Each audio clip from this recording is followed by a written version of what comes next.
इस वीडियो में हम लोग इकोनॉमिक्स के एक बहुत ही महत्वपूर्ण क्वेश्चन पर चर्चा करेंगे। तो देखिए दोस्तों, इस वीडियो को शुरुआत करने से पहले हम आपको एक बात की जानकारी देना चाहते हैं। यदि आप मैट्रिक एग्जाम में बेहतर से बेहतर करना चाहते हो तो आप हमारे दिए गए व्हाट्सएप ग्रुप में जरूर ज्वाइन कीजिएगा, जो कि इसी वीडियो के डिस्क्रिप्शन बॉक्स में होगा। उस व्हाट्सएप ग्रुप में जुड़ने से आपको होगा क्या, कब कब क्लासें आएगी, क्या क्या नोट्स दिया जाएगा, किस किस तरह से आपको एग्जाम में बेहतर तैयारी कराया जाएगा, किस किस रूप में आपको तैयारी करना है, कैसे कैसे करना है, उसकी समस्त जानकारी उस व्हाट्सएप ग्रुप में दिया जाता है। यदि आप सच में सक्रिय हैं, यदि आप सच में चाहते हो कि आप एग्जाम में बेहतर करें, तो आप हमारे दिए गए व्हाट्सएप ग्रुप में, जो इसी वीडियो के डिस्क्रिप्शन बॉक्स में उसका लिंक दिया गया है, उसमें जरूर ज्वाइन करने का प्रयास कीजिएगा, ताकि हम आपको सहयोग कर पाए ना। तो चलिए दोस्तों, बिना समय को गवाए हुए सीधे चलते अब हम लोग प्रश्न की ओर। तो देखिए यहाँ पे प्रश्न किस रूप में है, कैसे है। देखिए, आर्थिक विकास की माप और कुछ सूचकांकों का वर्णन करें। इस तरह से क्वेश्चन आपके बोर्ड एग्जाम में लॉन्ग में 5 नंबर में हमेशा बराबर पूछा जाता है। तो आर्थिक विकास की माप, इससे पहले जो हम आर्थिक विकास और आर्थिक वृद्धि में क्या अंतर है, इस वीडियो को देखने से पहले सबसे पहले आप उस वीडियो को देखिए। उस वीडियो का भी लिंक इसी वीडियो के डिस्क्रिप्शन बॉक्स में दे रहा हूँ, वहां से आप लोग पहले उस वीडियो को देखिएगा, फिर इसके बाद इस वीडियो को देखिएगा, तो आपको कहीं पर भी दिक्कतें नहीं आएगी। उस वीडियो को हकीकत में देखना जरूरी है, क्योंकि जब आर्थिक विकास के बारे में आप नहीं जानिएगा तो उस दिन में आप आर्थिक विकास की माप एवं सूचकांकों का वर्णन किस तरह से करना है, किस तरह से किया जाता है, इसके बारे में आप सही तरीका से नहीं जान पाइएगा ना।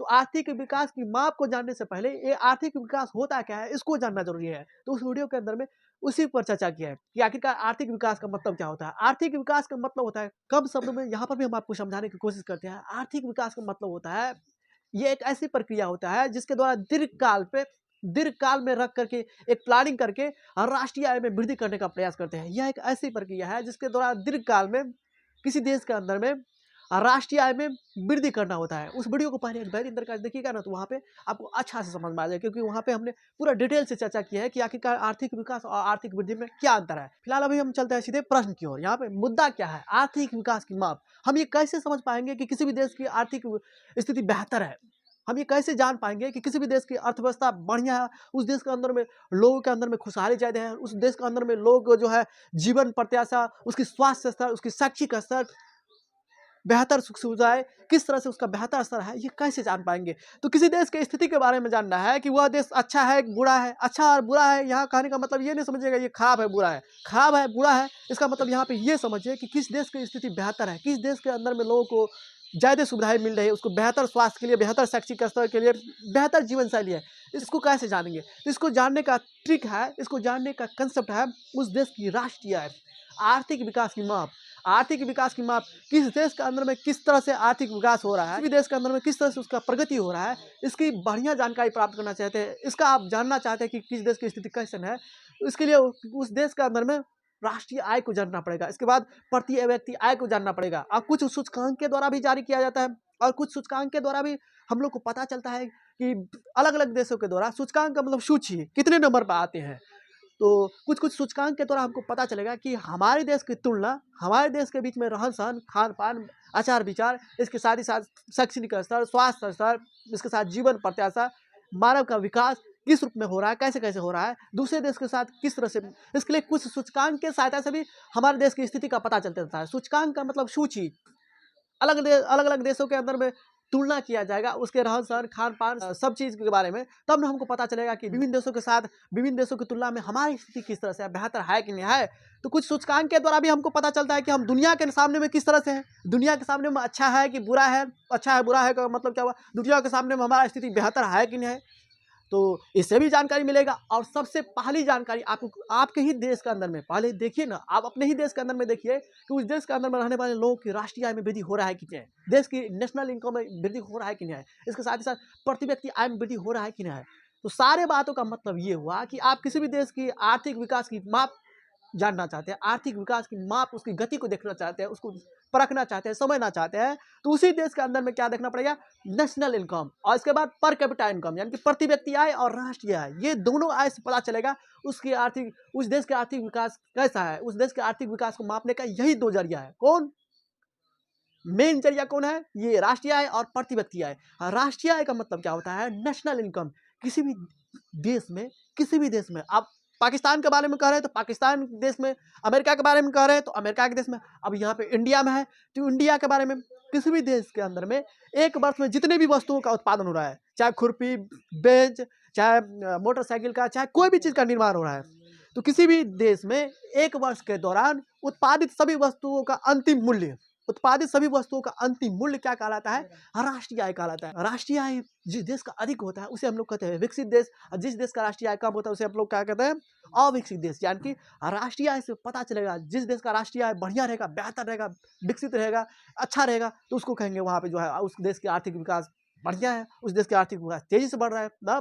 आर्थिक विकास को मापने के लिए क्या प्रमुख घटक है, क्या प्रमुख कारण है, क्या माप है? जिस तरह से आपके शरीर के अंदर में अगर बुखार आता है तो उसी दिन आप थर्मामीटर लगाते हैं ना, चेक करते हैं ना कि आप में कितना बुखार है, कितना बुखार नहीं है। ठीक उसी तरह से किसी देश की अर्थव्यवस्था को जानना है, किसी देश की स्थिति को जानना है कि उस देश की स्थिति कैसी है, उसके लिए हम लोग को उस देश के अंदर में रह रहे लोगों की प्रति व्यक्ति आय को जानना पड़ेगा, उस देश का नेशनल इनकम जानना पड़ेगा, उस देश का राष्ट्रीय आय कितनी है और उस देश में रहने वाले एक व्यक्तियों का लगभग 1 वर्ष के दौरान कितना कमा रहा है, यानी कि प्रति व्यक्ति आय जानना जरूरी है। ये दोनों पता चला तो उस स्थिति में किसी भी देश की स्थिति के बारे में आप जान जाइएगा ना। यही 2 थर्मा है ना, जिस तरह से आप बुखार को नापने के लिए थर्मामीटर का इस्तेमाल करते हैं, इसी तरह से किसी देश की स्थिति को जानने के लिए ये नेशनल इनकम, जिस देश का नेशनल इनकम बहुत ज़्यादा होगा, हाई होगा, स्वाभाविक है जब नेशनल इनकम देश की राष्ट्रीय आय ज़्यादा है, इसका मतलब उस देश के रहने वाले लोगों की प्रति व्यक्ति आय ज़्यादा है ना। जब देश में रहने वाले लोगों की प्रति व्यक्ति आय ज़्यादा है, इसका मतलब उस देश के अंदर में ज़्यादा खुशहाली, उस देश के अंदर में उस देश की अर्थव्यवस्था उतना मजबूत है, उस देश की तरक्की के मार्ग की ओर जा रहा है। अब जब देश का नेशनल इनकम गिरेगा, इसका मतलब प्रति व्यक्ति आय गिरेगा, प्रति व्यक्ति आय गिरेगा तो इसका मतलब देश बिकेगा। देश बिकने का मतलब क्या? उस देश में रहन सहन की आचार विचार तो एक बात की बात है, उस देश की अर्थव्यवस्था चौपट है ना। तो नेशनल इनकम बढ़ेगा तो इसका मतलब क्या हो? उस देश के अंदर में खुशहाली आएगी ना। अब आइए ना, बोर्ड पर किस तरह से लिखे हैं इसको एक बेहतरीन तरीका से समझने का कोशिश कीजिएगा। देखिए, हो सके तो बार बार हम कह रहे हैं कि हमारा स्टाइल ही है ना, हम जब एक बार जब धर लिए, जब एक बार हो गया स्पीड में तो स्पीड रुकता ही नहीं है। हमारा यही है पढ़ाने का स्टाइल ना। कहीं पर दिक्कत है जरूर कमेंट कीजिएगा। देखिए, आर्थिक विकास की माप और कुछ सूचकांकों का वर्णन करें, तो कुछ सूचकांक के सहायता से क्या पता चलेगा? अलग अलग देशों के साथ तुलना करेंगे, इससे पता चलेगा कि हमारी स्थिति दुनिया के सामने में कैसे है, दुनिया से किस तरह से बेहतर है, कम है, कैसे है। सूचकांक के द्वारा इस बात की जानकारी पता चलता है कि हमारी स्थिति औरों से कैसे है, औरों से बेहतर है कि नहीं है, तब ना पता चलेगा। अभी नहीं जो मान कर चलिए 4 आदमी है, पता चला। एगो बात बोले, हमारे यहाँ जो है ना, एक समय ऐसा था, अभी भी उतना नहीं है फिलहाल बता, हमारे यहाँ एक समय ऐसा था 5 गो बच्चा पढ़ता था, तो 5 गो बच्चा पढ़ता था तो हम लोग लेते हैं टेस्ट, लेते हैं ना टेस्ट, सभी शिक्षक पढ़ाते हैं तो पढ़ाने के बाद तो टेस्ट लेता है। तो कुछ ऐसा लड़का था, तो टेस्ट में मान के चलिए 5 गो बच्चा था, तो 5 गो बच्चा था तो कितना भी कीजिएगा तो टेस्ट लेंगे तो उसमें 5th पोजीशन तो आएगा ही, चाहे 2 नंबर क्यों ना आए, चाहे 1 नंबर क्यों ना आए, तो 5th नंबर पर आएगा ही। तो हमारे यहाँ जो जितने भी बच्चा था ना, तो कोई लोग इससे पूछता था तुम्हारा कितना पोजीशन आता है टेस्ट में, तो सब बोलता था कि मेरा सेकंड पोजीशन। सेकंड पोजीशन का मतलब अरे लड़का कितना तेज है जो सेकंड पोजीशन। अब पता चला 5 गो स्टूडेंट है। इस तरह की बात हम भी सुनते थे ना, वही लड़के सब बोलता था। हमारे यहाँ पढ़ने के लिए आता था ना, तो हम बोलते थे अरे टेस्ट लिए तो कोई लोग पूछता भी है, तो कहते हाँ पूछता है, तो हम कहते हैं सेकंड मेरा पोजीशन है, सेकंड पोजीशन। हम ये बात सुन के तो मुस्कुराते बढ़िया से।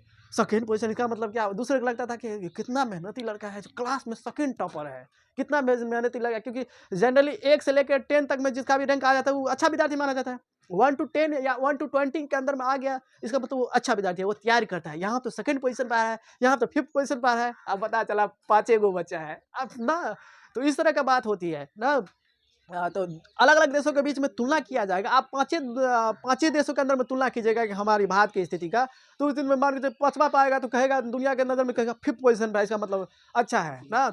तो दुनिया के तमाम देशों के साथ जो तुलना किया जाता है, तुलना करने के बाद पता चलता है कि औरों से स्थिति हमारा कैसी है। ये बात की जानकारी कहाँ से मिलती है? तो सूचकांक के द्वारा, सूची के द्वारा हमारा कितना पोजीशन है।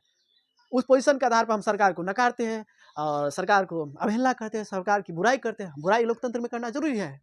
अगर वो सरकार की बुराई नहीं कीजिएगा, उसका अवहेलना नहीं कीजिएगा, तो और बद से बदतर कर देगा, देश की स्थिति बदतर ला देगा ना। लोकतंत्र में सबसे बड़ी खूबसूरती है यहाँ पे बुराई करने का छूट होता है। सरकार का आप विरोध कर सकते हैं। दूसरे शासन व्यवस्था में इस तरह की ख्वाहिश, इस तरह की स्थिति नहीं रहती। वहाँ पे बुराई कीजिएगा, पता चला पाकिस्तान में बुराई कीजिएगा और उत्तर कोरिया में बुराई कीजिएगा, आप ही को बुराई कर देगा ना। अब उत्तर कोरिया में जाइएगा, किम जोंग उनको तुम बढ़िया शासक नहीं है, तो तुम आज अभी जीवित है, कुछ देर के बाद कुछ सेकंड के बाद तुम्हारा यमलोक से खबर आ जाएगा, यमराज लेने के लिए आ जाएगा ना। तो कुछ कुछ ऐसे देश है जहाँ पे आपको अभिव्यक्ति की स्वतंत्रता नहीं है, जैसे कि खास करके उत्तर कोरिया में ना, वहाँ पर अभिव्यक्ति की स्वतंत्रता नहीं है। आप जो चाह रहे हैं वो शासक के खिलाफ बोल नहीं सकते, ना बोल सकते ना कुछ कर सकते हैं। उसके मान के चलिए उसके अनुसार से चलना पड़ेगा। जो वो कहेगा दिन को रात बोलने के लिए दिन को रात बोलिए, रात को दिन बोलने के लिए रात को दिन बोलना पड़ेगा ना। जिस अनुसार से कहेगा उसी के अनुसार। आप उसके विपरीत जाइएगा तो आपके विपरीत में जाएगा, ऐसा विपरीत में जाएगा आप दुनिया में रहने के लायक ही नहीं बनिएगा ना। तो देखिए आर्थिक विकास की माप, तो आर्थिक विकास की माप क्या है, ये थर्मा क्या है, किसी देश की स्थिति को जानना है कि उस देश की स्थिति कैसन है, बेहतर है कि नहीं बेहतर है। इसके लिए आपको उस देश का नेशनल इनकम और पर कैपिटा इनकम का मतलब प्रति व्यक्ति आय। राष्ट्रीय आय का मतलब क्या हुआ, राष्ट्रीय आय को आर्थिक विकास का एक प्रमुख सूचक माना जाता है। जिस देश का राष्ट्रीय आय अधिक होता है वह देश विकसित, तथा जिस देश का राष्ट्रीय आय कम होता है वह देश अविकसित। और इसी के अंदर में ऐड कर सकते हैं, इसके अंदर में और क्या ऐड कर सकते हैं। आप बोलेगा सर जी आपने यहाँ पे ऐड क्यों नहीं किया, अभी तो ऐड कर सकते थे। हम भाई हम ऐड कर सकते थे, लेकिन हमारी विडंबना है, हमारी ये मजबूरी है क्योंकि बोर्ड छोटा है और हमारे पास तो डिजिटल बोर्ड है नहीं, क्योंकि आप लोग का सपोर्ट तो मिल नहीं रहा है पूरा बढ़िया तरीका से। आप लोग का सपोर्ट मिलेगा, आप लोग का प्यार मिलेगा चैनल पे, तभी ना हम कुछ कर पाएंगे। जब आप ही का सपोर्ट नहीं रहा, जिस तरह से किसी भी लोकतांत्रिक देश के अंदर में जनता का सपोर्ट नहीं रहेगा तो उसी में क्या सरकार चल पाएगा, नहीं चल पाएगा। आप वोटिंग ही नहीं कीजिएगा किसी एक शासक को तो क्या वो प्रधानमंत्री बन जाएगा, बन नहीं पाएगा। ठीक उसी तरह से आप हमारा सपोर्ट ही नहीं कीजिएगा तो हम आगे कैसे बढ़ पाएंगे। तो वीडियो जब पसंद आते रहता है, आप जब कुछ बात को समझ रहे हैं हमारे वीडियो को देखने के बाद, आपको आपका क्या फ़र्ज़ बनता है। एक सब्सक्राइब और एक लाइक करने में आपका क्या जाता है, कुछ नहीं जाता है, लेकिन एक सब्सक्राइब और एक लाइक हमारे लिए एनर्जी का काम करेगा ना। आपका एक सब्सक्राइब और एक लाइक हमारे अंदर काफ़ी एनर्जी भरेगा और हम दुगनी शक्ति के साथ आपको पढ़ाने की कोशिश करेंगे ना। तो आपका ये कर्तव्य बनता है, आप कर्तव्य बनता है तो आप कर्तव्य कीजिए, आपके ऊपर निर्भर करता है ना, ये आपके ऊपर हम छोड़ते हैं। वैसे वीडियो पसंद आए तो हमारे चैनल को जरूर सब्सक्राइब कीजिएगा, अपने सारे व्हाट्सएप ग्रुप में शेयर कीजिएगा। राष्ट्रीय आय, इसमें और क्या ऐड कर सकते हैं, किसी भी देश में एक वर्ष में समस्त उत्पादित वस्तुओं का कुल मूल्य ही क्या कहलाता है, राष्ट्रीय आय। एक किसी भी देश के अंदर में एक वर्ष में उत्पादित समस्त वस्तुओं का अंतिम मूल्य, एक देश में कितना उत्पादन हो रहा है एक वर्ष के दौरान, उसका जो अंतिम मूल्य लगाया जाएगा उसी को कहते हैं राष्ट्रीय आय। स्वाभाविक है किसी भी देश का राष्ट्रीय आय बढ़ रहा है, हाई है, इसका मतलब उसकी स्थिति बेहतर है। इसके साथ ही साथ प्रति व्यक्ति आय, प्रति व्यक्ति आय को आर्थिक विकास का सबसे महत्वपूर्ण सूचकांक माना जाता है। प्रति व्यक्ति आय को आर्थिक विकास का एक प्रमुख सबसे महत्वपूर्ण सूचकांक क्यों माना जाता है, इसलिए माना जाता है बाबू, प्रति व्यक्ति आय का मतलब होता है राष्ट्रीय आय में देश की कुल जनसंख्या से भाग देते हैं और जो भागफल आता है उसे हम लोग क्या कहते हैं, प्रति व्यक्ति आय।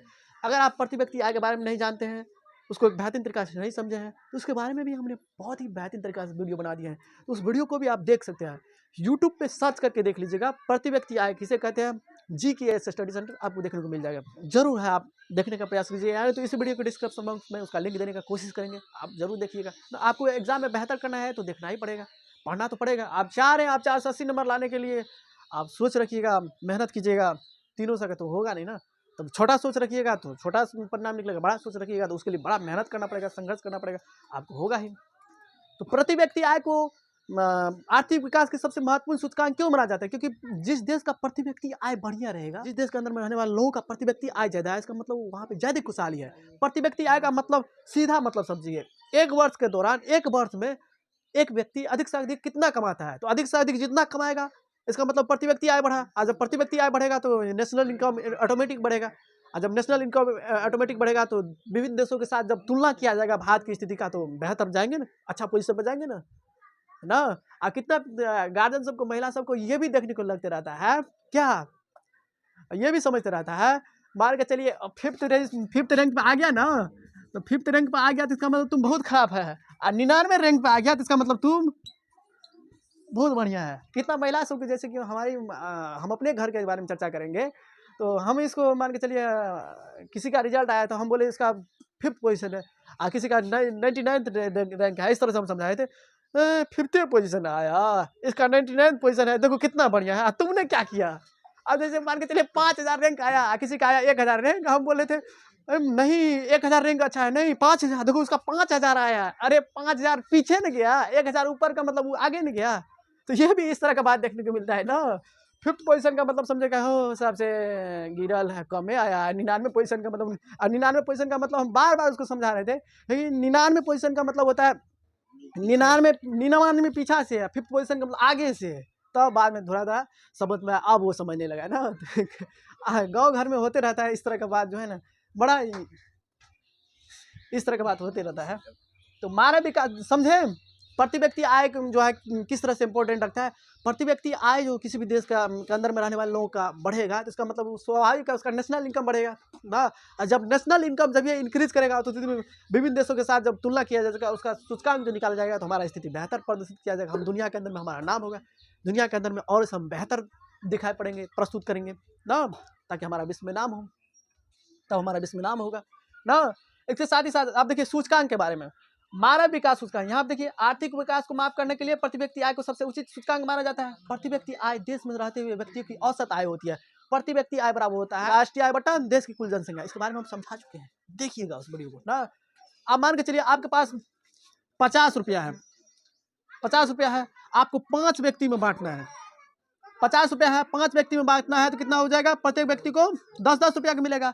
ठीक उसी तरह से किसी भी देश के अंदर में मान के चलिए कुल इनकम कितना है, कुल इनकम जितना होगा और कितना में बांटना है उसको भाग दीजिएगा तो एक व्यक्ति का निकलेगा ना। अब जब एक व्यक्ति का ज्यादा पैसा निकल रहा है, ज्यादा बन रहा है, इसका मतलब उस देश की स्थिति बढ़िया है।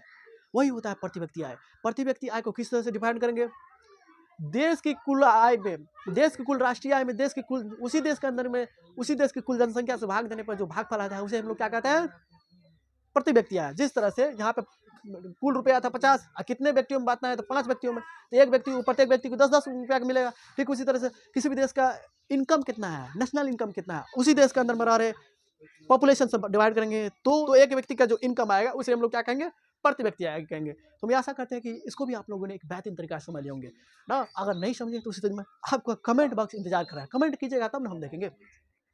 मानव विकास सूचकांक के बारे में देखिए, मानव विकास सूचकांक अभी और आएगा ना, ये लॉन्ग क्वेश्चन है, अभी और बात लिखना पड़ेगा।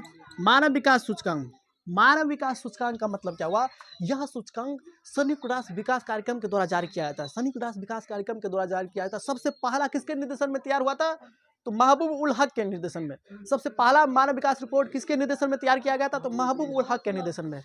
ये किस संस्था के द्वारा जारी किया जाता है, तो संयुक्त राष्ट्र विकास कार्यक्रम के द्वारा। ये मानव विकास सूचकांक क्या होता है, इसके बारे में भी हमने एक बेहतरीन तरीका समझा चुके हैं। ये मानव विकास सूचकांक इस बात की जानकारी देता है कि विभिन्न देशों के साथ हमारी जो तुलना की जाएगी, चाहे शैक्षणिक स्तर पर, चाहे स्वास्थ्य स्तर पर, चाहे प्रति व्यक्ति आय के स्तर पर,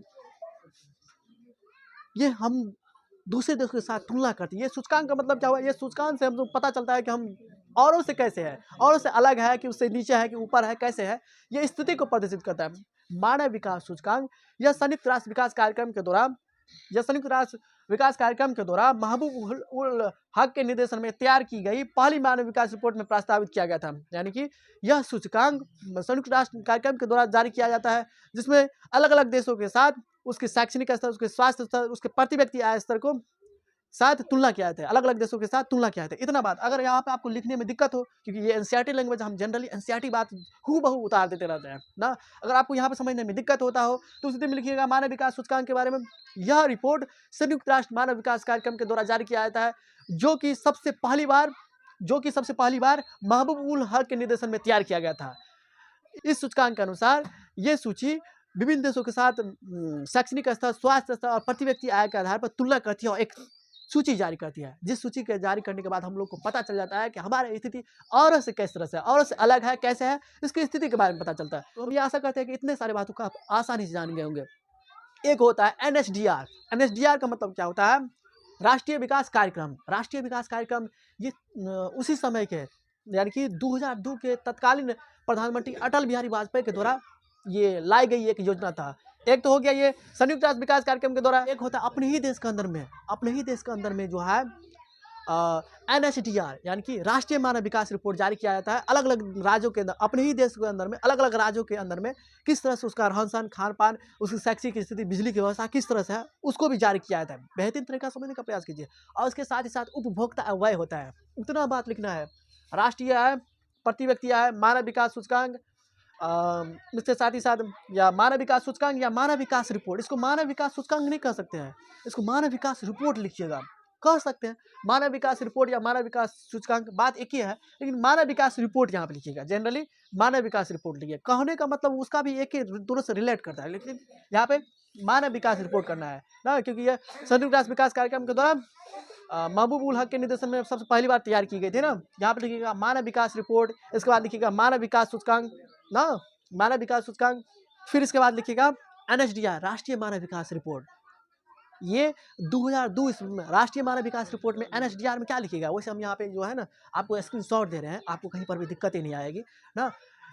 राष्ट्रीय मानव विकास रिपोर्ट में क्या लिखिएगा, ये 2002 ईस्वी में तत्कालीन प्रधानमंत्री अटल बिहारी वाजपेयी के दौरान लाई गई एक योजना थी।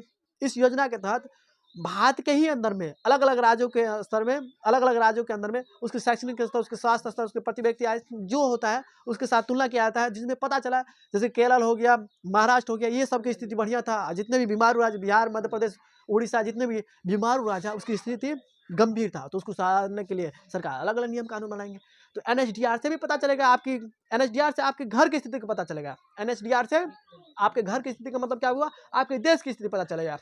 अब दुनिया की स्थिति में, दुनिया में आप कैसे हैं, इसके लिए आपको संयुक्त राष्ट्र मानव विकास रिपोर्ट, यानी कि इसके लिए आपको मानव विकास रिपोर्ट देखना पड़ेगा। मानव विकास रिपोर्ट में जारी आपकी स्थिति कैसे है दुनिया के अंदर में आपको देखना है। तो ये अपने घर के अंदर में देखना है, अपने देश के अंदर में देखना है कि आपके राज्य, अगल बगल के राज्यों की स्थिति, अपने देश के राज्यों की स्थिति कैसे है अलग अलग राज्यों के बीच में। इसके लिए NHDR रिपोर्ट जारी करता है। इसके साथ ही साथ आपको लिखना होगा अंतिम में उपभोक्ता व्यय। उपभोक्ता व्यय का मतलब क्या हुआ, जब उपभोक्ता खर्च ही नहीं कर पा रहे हैं तो इसका मतलब आप खर्च क्यों नहीं कर पा रहे, इसका मतलब उसका इनकम नहीं है। आपके पास पैसा आएगा तो पैसा का गर्मी पछता है, पैसा आएगा तो कुटकुटी काटेगा, हाँ ये खर्चा करेंगे, ये करेंगे, वो करेंगे, ये गाय लेंगे, ये फोन लेंगे, कुटकुटी काटते रहता है। और जो पैसा को पचा लिया वही आगे निकलता है ना। इतना इतना जो बड़ा बड़ा करोड़पति देखते हो, पैसा को बड़ी कंट्रोल से रखता है ना। पैसा को कंट्रोल से रखना चाहिए, धन का सही तरीका से व्यय नहीं कीजिएगा तो उसमें बर्बाद भी कर देता है ना। तो हमारे कहने का मतलब क्या हुआ, उपभोक्ता व्यय भी लिख सकते हैं इसके बारे में। उपभोक्ता व्यय, जब किसी भी नागरिक के पास, जब किसी भी देश के अंदर में उपभोक्ता खर्च ही नहीं करेगा तो उस देश का मतलब क्या हुआ, खर्च नहीं कर रहा है, इसका मतलब पैसे नहीं है। पैसा रहता है तो खर्च नहीं करता। जब किसी भी देश के अंदर में खर्च कम होगा, व्यय ही कम होगा, तो इसका मतलब उस देश की स्थिति खराब है। अब जब खर्च हो रहा है, इसका मतलब खर्च होगा तो सरकार के पास टैक्स जाएगा। जब सरकार के पास टैक्स जाएगा तो सरकार उस टैक्स का इस्तेमाल आप ही लोगों के बीच में फिर करेगा। तो आपके रोड बनाने के लिए, आपकी सड़क बनाने के लिए, आपकी स्थिति को सुधारने के लिए, बिजली व्यवस्था करने के लिए, स्वास्थ्य की स्थिति बनाने के लिए ना, कई रुपए में सरकार खर्च करेगा। जब आप खर्च कीजिएगा तब ना आपका व्यय होगा, तब ना सरकार के पास टैक्स जाएगा। बात समझिए। तो अगला पॉइंट ये भी लिख सकते हैं क्या, उपभोक्ता व्यय भी लिख सकते हैं ना, क्योंकि लॉन्ग है तो लॉन्ग में आपको ज्यादा लिखना पड़ेगा, 150 शब्द में, 200 शब्द में लिखना पड़ेगा, तब आपको 5 में 5 अंक दिया जाएगा। उसमें भी सही रूप में लिखना पड़ेगा। कैसे कैसे लिखना है इसके बारे में हम आपको समझा दिए। तो आर्थिक विकास की माप एवं कुछ सूचकांकों का वर्णन करें, तो इसमें आपको क्या लिखना है, आर्थिक विकास की माप एवं सूचकांक निम्न है, जो कि इस प्रकार के। पहला राष्ट्रीय प्रति व्यक्ति आय, इसके बाद मानव विकास रिपोर्ट, फिर इसके बाद मानव विकास सूचकांक, और फिर इसके बाद NHDR यानी कि राष्ट्रीय मानव विकास रिपोर्ट, इसके बाद उपभोक्ता व्यय। इतने सारे बातों को लिखिएगा तब आपको क्या होगा, 5 अंक मिलेगा। और बेहतरीन तरीका से लिखिएगा तब मिलेगा। उलट पुलट करके इधर से उधर बात कीजिएगा, गप मारिएगा तो में क्वेश्चन सेटर जो है, क्वेश्चन चेकर बकरा थोड़ी है, बुद्धू थोड़ी ऐसे नहीं नंबर दे देगा। नहीं तो कितना विद्यार्थी का सोच रहा था पेज लिखने का, पेज भरने का, और वही अंतिम में तो करना पड़ेगा। आज टीचर को भी दया आ जाता है, बच्चा कम से कम नहीं कुछ जानता है तो पेज तो बच्चा भरा है, अब पेज भरा है तो हमारा क्या कर्तव्य बनता है, नहीं 5 में 5 दे सकते हैं तो 1 तो दे सकते हैं। ऐसे ऐसे एक एक करके तुमको पास करवा देता है, तुमको पास करवा देता है। यही सबसे बड़ा खराब बात है, बेवकूफ़ी वाला बात है। फेल करता ना बच्चा सबको जनरली, तब बच्चा पढ़ने पर अग्रसर होता है ना। बच्चा को सोचवाने के लिए सिखाया जाता है ना, उसको दिमाग को किस तरह से सोचा जाना चाहिए, विकसित करना चाहिए, इस पर नहीं सोचा जाता है। बच्चा को अंतिम में चलो 20 को क्वेश्चन दे दिए, 20 को क्वेश्चन रट लो, इसी में से आएगा, उसी में से आता है सच में। नहीं तो कितना टीचर को ये भी देखते हैं 1000 क्वेश्चन दे दिया, रटते जाओ, उसमें पता चला है क्यों क्वेश्चन पता। अंतिम में जो बच्चा एग्जाम हॉल से निकलता है तो उस दिन क्या होता है, सबसे पहले उसी को गाली देता है। यही मास्टरवा के चक्कर में हमारा क्या हुआ, जीवन बर्बाद हुआ। ये बोला था कि VVI है, फंसेगा ही, अंतिम में कुछ नहीं फंसा। सबसे ज्यादा गाली वही सुनता है ना। हम लोग भी एग्जाम देने के लिए गए थे, नहीं फंसा था ना, तो हम लोग के भी मन में कूड़ा कचरा आया था, लेकिन हम लोग थोड़ा समझदार थे, तो हम बोले क्या करें, अब सर दिए सही से नहीं आया तो क्या कर सकते हैं, आखिर गुरु है हमारा ना। लेकिन जनरली विद्यार्थी आएगा, लतियाएगा पूरा बढ़िया से, क्या पढ़ाए थे, को क्वेश्चन आता नहीं है, पढ़ाने के लिए चले हैं ना। तो इतने सारे बातों को जरूर लिखिएगा, और कहीं पर भी दिक्कत है तो उसे तुम जरूर कमेंट कीजिएगा। हम आपके सारे कमेंट को बेसब्री से देखने का प्रयास करेंगे और स्क्रीनशॉट दे रहे हैं। जितने भी बातों को लिखना है, सारे बातों का हम स्क्रीनशॉट दे रहे हैं, आप जरूर लिखिएगा। तो चलिए दोस्तों, फिर मिलेंगे नए वीडियो में नए कंसेप्ट के साथ। तब तक के लिए हमें विदा दीजिए। जय हिंद, जय भारत।